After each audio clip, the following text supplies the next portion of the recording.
Scott Smith. And yeah, I mean, when the GOAT retires, you got to spring into action. So we are here to do a very special Buccaneers Insider Live to answer all of your Brady related questions. So as always, if you have a question for us, you can head on over to the Buccaneers Facebook page and you can leave them in the comment section. We're going to give people a little bit of time to do that. And so, of course, let's just start with initial reactions to finding out that he is retiring and your thoughts on his announcement and knowing that he is no longer going to be the leader of this Buccaneers franchise. Well, it was a little hard to be surprised, frankly, since this kind of leaked on Saturday and there was a lot of back and forth. But when you culled through everything that was being reported and what you knew and what you suspected, it did seem like that was probably going to be the case, that he was just waiting until after the weekend so as not to kind of step on the big day on Sunday of football. So I find it not at all surprising. It's a sad day for the franchise. A little bit. It's bittersweet. It would have been nice if he had played for one more year. Obviously, was still playing at a very high level last year. But I think think the main emotion is just gratitude that these 2 years happened at all. I mean, Jason Light and Bruce Arians decided to look what was behind door number 2 back in February and March of 2020, and they found Tom Brady there, which even 2 years later is almost a little hard to believe, but it happened. And so did a Super Bowl championship, and then the division title, and a 13-4 record, and another advancement to the division title game, and an incredible comeback in Tom Brady's last game. It was a great ride. I wish it was going on for at least one more year, but Tom Brady has to do what is right for him. That's what this is about. Yeah, and we are so thankful for the time that he gave to us, and it led to a Super Bowl ring and some incredible things. And it was wonderful while it lasted. And it is bittersweet. Of course, it is sad, but at the same time, we all knew this was going to end at some point, and now it's exciting to see the future of where the team is going to go. So again, if you're just tuning in, we are taking all of your Brady related questions on the Buccaneers Facebook page in the comment section underneath the live video. So of course, we know the vast majority of them are going to be about who's going to replace him. So first of all, let's start with the guys that are on the roster and what you think of the three of them and what the potential is for the role they could each have moving forward. So by 3, you're including Ryan Griffin? Right. Yes. Which is also, we can discuss the whole free agency implications of a lot of things. Well, both Blaine Gabbert and Ryan Griffin are due to become free agents. So the only one under contract right now is Kyle Trask, of course, your second round pick from this past season. And I don't think you take a second round draft pick and don't at least have an idea that he might become your starter. I don't think the 64th pick in the draft says this guy's definitely going to be a long-term starter, but I think it says we think there's a shot this is going to happen. So Coach Arians said on Monday, I think the day after the season, when obviously there was already speculation about the possibility of Tom Brady retiring, that he was comfortable with what's on the roster. I think he primarily meant Blaine Gabbert, who he has always been very, very high on, has said a lot of publicly very strong things about Blaine Gabbert, called him one of the more underrated players in the league at one point. And, Kyle Trask, just by virtue of the draft pick, obviously they see something in him, and he's got a lot of physical tools.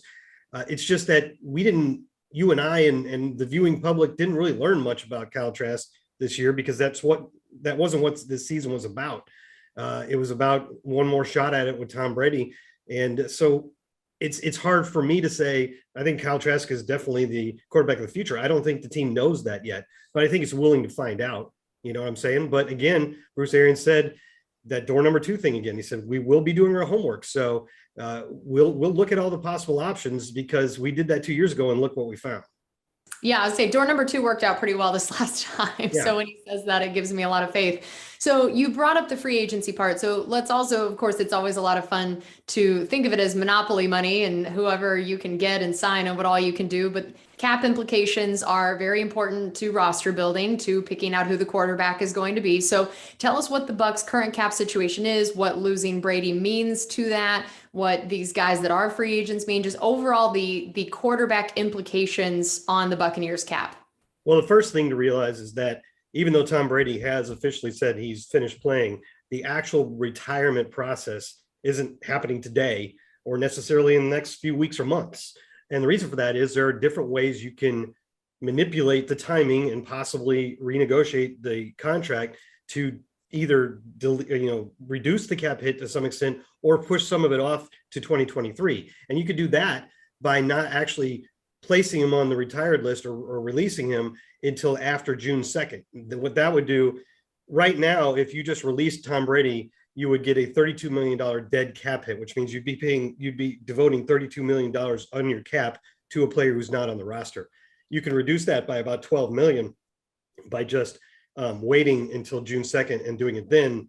And then you're pushing the rest of that cap hit on to 2023 when it'll probably be a higher cap, and the Bucs might not face as many important free agents decisions as they are facing right now. Also, if you could possibly look to what happened with Drew Brees last year, in which the Saints and Brees renegotiated his salary to take it down to the league minimum, which reduced the cap hit. And if you're Drew Brees in that situation, you're not getting that salary anyway, it doesn't hurt you to reduce it, right? So there could be some maneuverings with Tom and the team working together to try to reduce that cap hit, because if just straight releasing him would be troublesome for the Buccaneers, who are right now are slated to be about $15 million under the cap with the players they have under contract. That's about a little under league average, but it's not great considering we have so many free agents we're going to try to re-sign. Right. And so now, keeping that in mind, where do you see, Tom's replacement coming from inside the roster, draft, free agency, and how does the cap affect those different things and those different decisions? Well, yeah, the cap would be most likely come in play if you're trying to go after a veteran. We could talk about the free agents that are supposed to be on the market right now, like a Teddy Bridgewater or a Marcus Mariota, or almost humorously Jameis Winston, which seems like would be hard to believe, but he is one of the free agents out there, and he does have a body of work. Tyrod Taylor, Mitch Trubisky. I mean, these aren't guys that are probably going to blow the doors off for Bucs fans right now. It's not like there's another Tom Brady right now. I think a lot of speculation you're going to see is players that are right now under contract, but maybe have some reason to not be with their team next year. So we're not doing anything tampering because you and I are allowed to talk about this. Obviously, you're going to be seeing a lot of things like, would they go after Aaron Rodgers? Would they go after Russell Wilson? Things like that. Those are possible, seem a little far-fetched, but that would involve quite a bit of work trying to fit him under the cap. It would definitely not be easy. The draft, it's not a great quarterback year for the draft. You got Malik Willis out of Liberty. You've got, I can't even remember, Kenny Pickett from Pitt, Matt Corral from Ole Miss. But I have a hard time seeing the Bucs draft another quarterback a year after they spend a second-round pick on a quarterback. I think they probably want to find out what they have in him first. So if you are staying in-house and either going with some combination of Kyle Trask and maybe re-signing Blaine Gabbert or something like that, the cap implications aren't that bad.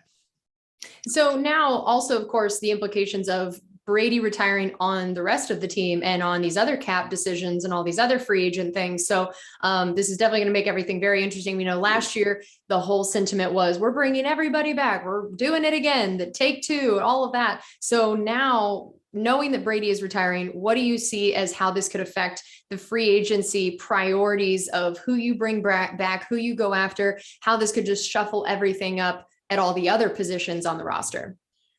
Well, the first thing to note here is that Tom Brady contract that we were just talking about, he renegotiated that last year to add the year and some voidable years on the end in order to give the Bucs cap relief last year, saved us like $19 million in cap space, and very much helped in that effort to keep the whole band together, which the Bucs did successfully.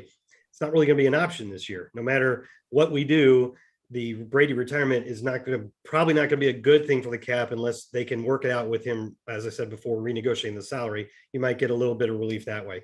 But I think what you're probably asking me more is, what does Brady's departure, how does that affect all these other guys that may or may not want to come back? And I still think there's a culture here. I still think it's a good roster. I don't think there's any reason why a Chris Godwin, say, or Ryan Jensen wouldn't want to come back if they can make it work. But obviously, I think it would have been much more of a draw, more of an allure if Tom Brady was still here. So I can't see how the Tom Brady retirement helps the Bucs cause in terms of trying to keep a Chris Godwin or somebody like that. But hopefully these guys feel good about this team even without Tom Brady, and there's incentive to return, and there's incentive for the Buccaneers even without Tom Brady, to say we're still contenders this year and we're going to try to keep as much of this core intact as possible. It's going to be a very interesting next couple months in that regard, and we're going to get a lot of answers about where this team is headed. All right. Well, that is going to do it for us on this special edition of Buccaneers Insider Live presented by Miller Lite. Thank you guys for tuning in. And of course, stay tuned to Buccaneers.com for all the coverage of what will surely be an interesting free agency period. We'll see you then.